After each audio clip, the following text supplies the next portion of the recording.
Hola hermanos, comienza una nueva semana y nosotros continuamos meditando en el libro de Proverbios.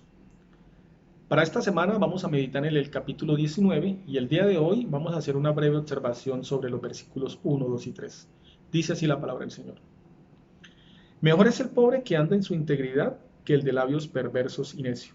Tampoco es bueno para una persona carecer de conocimiento, y el que se apresura con los pies peca. La insensatez del hombre pervierte su camino y su corazón se irrita contra el Señor. En el ámbito cristiano ha habido una mala interpretación de las riquezas. Siempre se ha estigmatizado las riquezas, pero la palabra del Señor nos advierte sobre varias cosas en cuanto a las riquezas. Primero, que las riquezas no pueden estar encima o por encima de Dios porque se vuelve idolatría.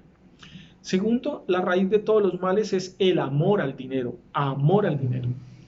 Y lo que nos dice aquí el texto es que las riquezas son buenas cuando se obtienen de forma honrada. Es por eso que hace el contraste entre el pobre, como dice el versículo 1, es mejor ser pobre que anda en su integridad. Preferimos ser pobres, pero ser íntegros, santos, intachables, que el de labios perversos y necios, el que utiliza las mentiras, el engaño para obtener riquezas. Un ejemplo muy claro es la publicidad engañosa en medio de este consumismo que está viviendo el mundo. Cuando se utiliza publicidad engañosa para vender más y obtener riquezas. Las riquezas no son malas si se obtienen de forma correcta. De hecho, dice la palabra del Señor que Dios a quien le da riquezas también le da la capacidad de administrarlas.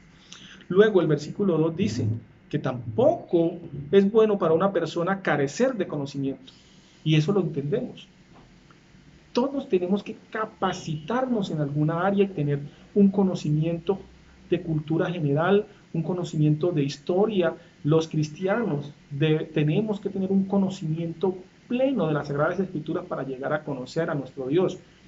¿Por qué? Porque el que no tiene conocimientos peca o se equivoca, ¿sí? Entonces, he ahí la importancia del conocimiento.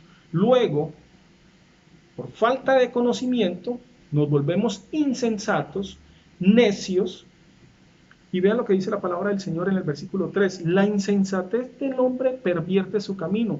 La falta de conocimiento, la necedad nos hace que nos equivoquemos, porque cuando tomamos malas decisiones, como dice el texto, el versículo 3, le echamos la culpa a Dios. Porque aquí dice, la insensatez del hombre pervierte su camino, hace que nos equivoquemos, y nuestro corazón, o sea, nuestro ser, se irrita contra el Señor. Entonces, hermanos, lo que nos dice el texto primero es que las riquezas son buenas cuando se obtienen de forma honrada, que tenemos que tener conocimiento para no equivocarnos y que cuando tomemos una decisión fuera de la voluntad de Dios somos nosotros los culpables y no podemos enojarnos o echarle la culpa a Dios. Si no conocemos la palabra de Dios, si no conocemos a Dios, todas las consecuencias de las decisiones que tomemos se las vamos a echar la culpa al Señor. Y allí la importancia del conocimiento y sobre todo de la palabra y de conocer a Dios. Hermanos, tomemos decisiones dentro de la voluntad de Dios. Bendiciones.